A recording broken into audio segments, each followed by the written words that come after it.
Hello guys, let's talk about maps. So, the single most important thing that there is in map design is balancing your map.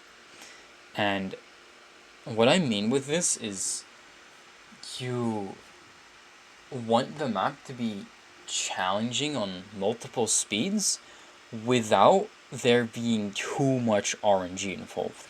And we're gonna look at two extremes of this, right? So one of them is Blue Hearts which is an insanely like literally the easiest map in the game, where there is no color zoom is on any speed, which is a speed 12 viable map or 0.5 second viable map, which is just never challenging in ever scenario in like any scenario, right? So of course makes the game boring. It's practically like you're skipping around. So let's talk about the other extreme, which is one where you're way more likely to die, which is going to be Stripes, of course. So this is Stripes, and this is like this is the first one is an example of a map being too easy and not challenging enough. Well, obviously not ever having to deal with RNG. Well, this is the complete opposite. Well, this map is insanely challenging, which is why I like this map in and of itself. The RNG, the amount of colors that you don't get on, for example, 0.5 seconds, is what makes this map absolutely horrible. If that wasn't the case, and if this map was properly balanced, this map would be absolute top tier. Like, just ideal peak design, right? So, how do you balance a map? The kind of like the simple answer is you miss one color per speed that you advance. So let's say on Stripes you should only miss one color like you actually do, which is the correct thing.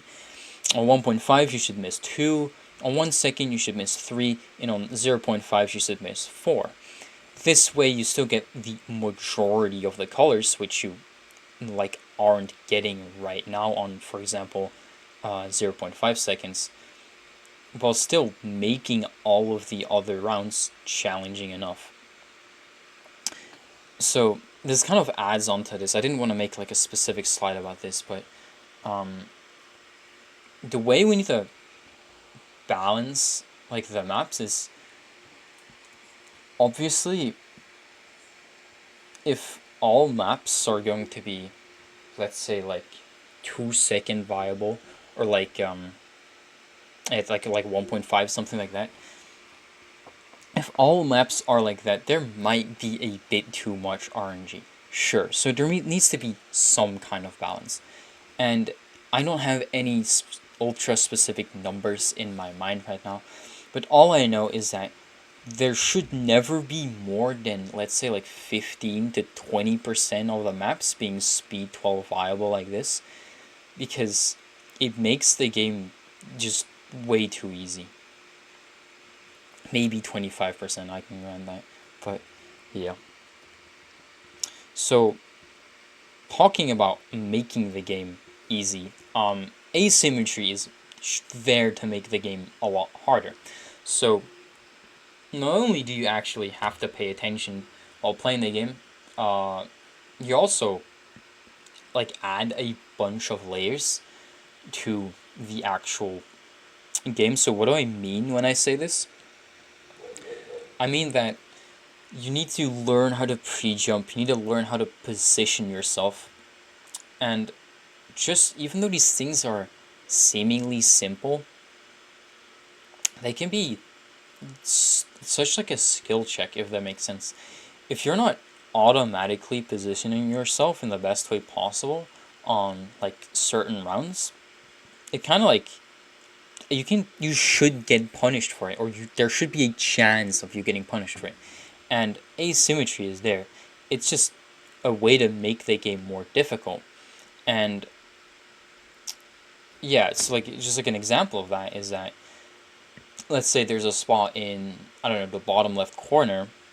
You make the jump and you're stuck in the bottom left corner, and the next color is on the complete right side of the map, or like the spot is on the right side of the map, right? This jump is either going to be impossible because you can't make it because you didn't pre-jump or you didn't position yourself correctly, or it's going to be extremely difficult since you don't have any like preparation time, like mental preparation, to actually look at the colors and go, okay, this color's in front of me, this one's behind me, something like that, right? That's why we need asymmetry in the game. And obviously, we're talking about making the game harder. So how hard should the game be?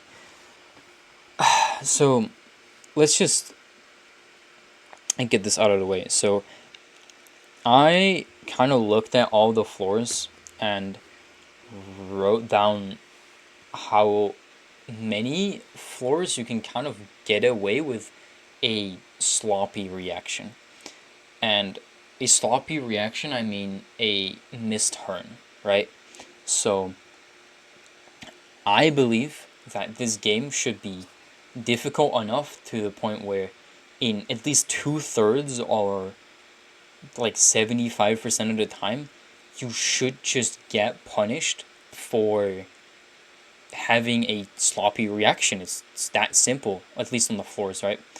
So if you're looking at this on, for example, 0.5 seconds, 2/3 of the time, any good player is just going to be able to live any floor, regardless or not, like regardless if their reaction was optimal or not. And I think that is kind of stupid, right? And I'm not trying to say that every jump should be like a 6.7, right? But it kind of has to be, right? Like, we can't just have like so many 3 blocks and so many 2 blocks. Like, there is no, I just don't understand the point. We can have both at the same time. For example, Star, I think, is a great map for Speed 12 alone.